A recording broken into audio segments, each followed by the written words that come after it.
with an index card. We have a question set in place. We're going to go ahead and let the candidates answer this one. Just raise your hands high and a representative will come around to you. And the format is the same. It's the three of you each have a minute and then a minute for rebuttal. And the first question goes to Mike McCumber. What is the purpose of SGA? What are its principles and what are its limitations?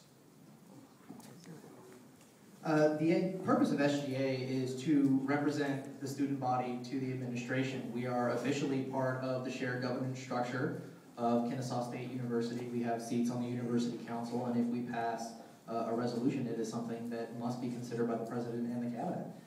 Our values are student input. We want to make sure that all students get their voice heard.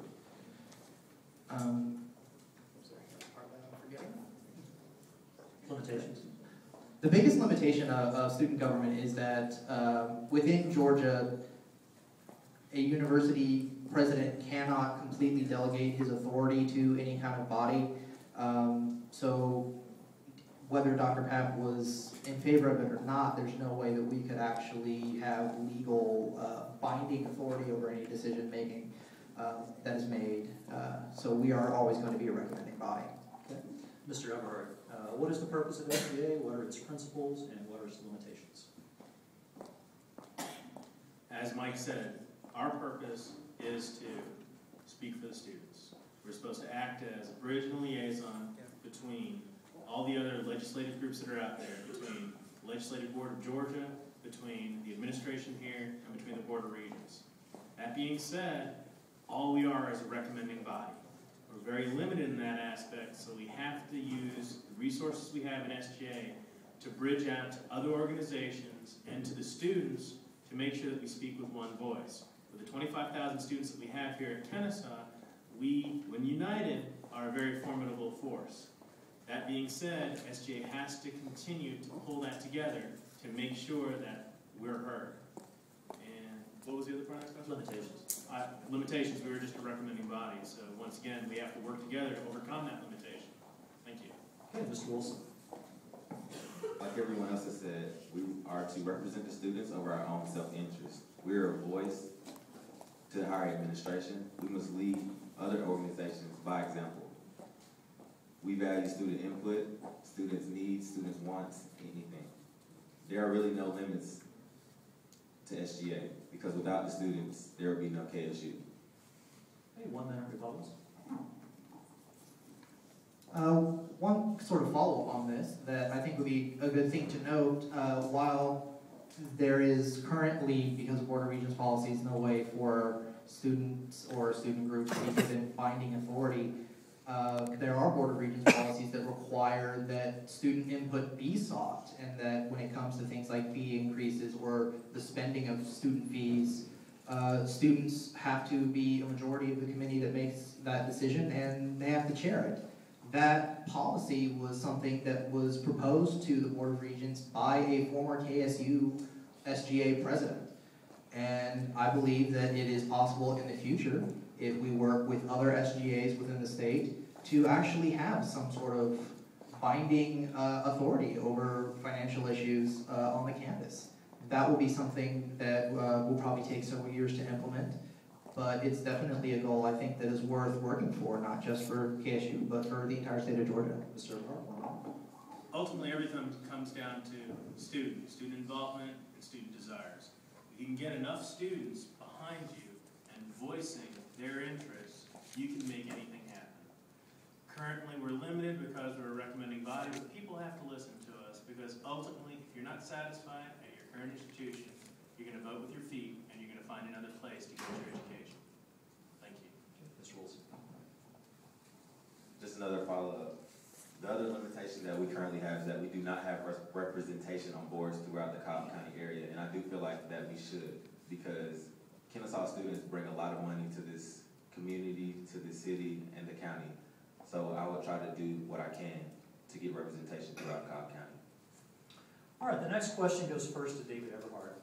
How do you envision the following year at KSU being different based on who wins this election? speak about myself and about the previous administration that we had. And Ali was a great president, and he did a lot for students. That being said, I would like to continue in his footsteps. I would like to proactively find the type of issues that are going to confront students, things such as hope, things such as affordability, things such as academic standards. These are all things that we have to get behind, and as a leader, I want to make sure that students are prepared for it.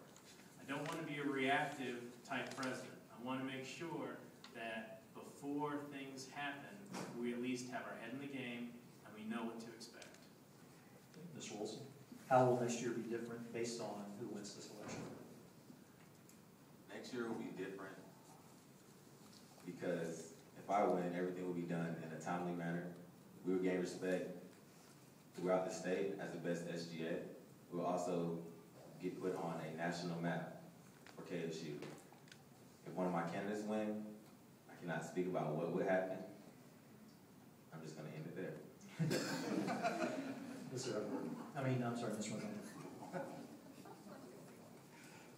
Montgomery. I'll say that regardless of who wins this election, I think that next year SGA and the campus is going to have a good president if either of the three of us are appointed. If I end up getting elected next year, hopefully we'll see a lot more formal ways for students to get involved in decision making and policy making at Kennesaw State, and a lot more formal ways for students to help plan the future of Kennesaw State.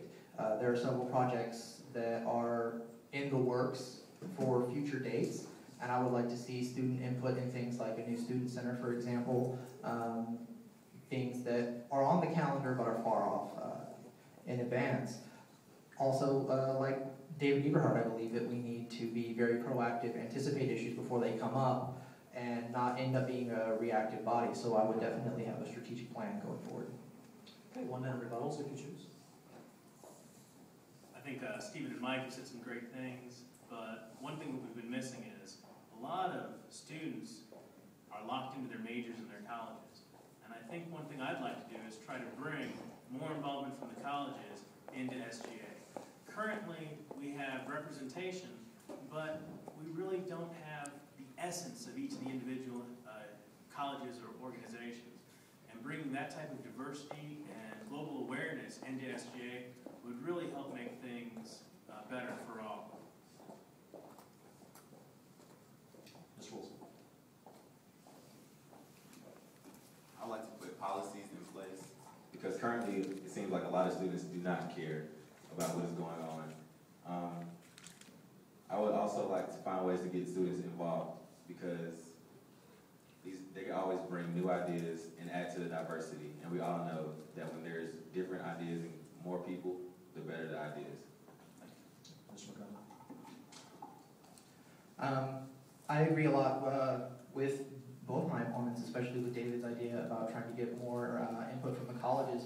One thing that I would love to at least explore the possibility of doing is a way for student government to have something similar to the, I believe they're called faculty advisory committees that the different colleges have, where the faculty can advise the dean on policies.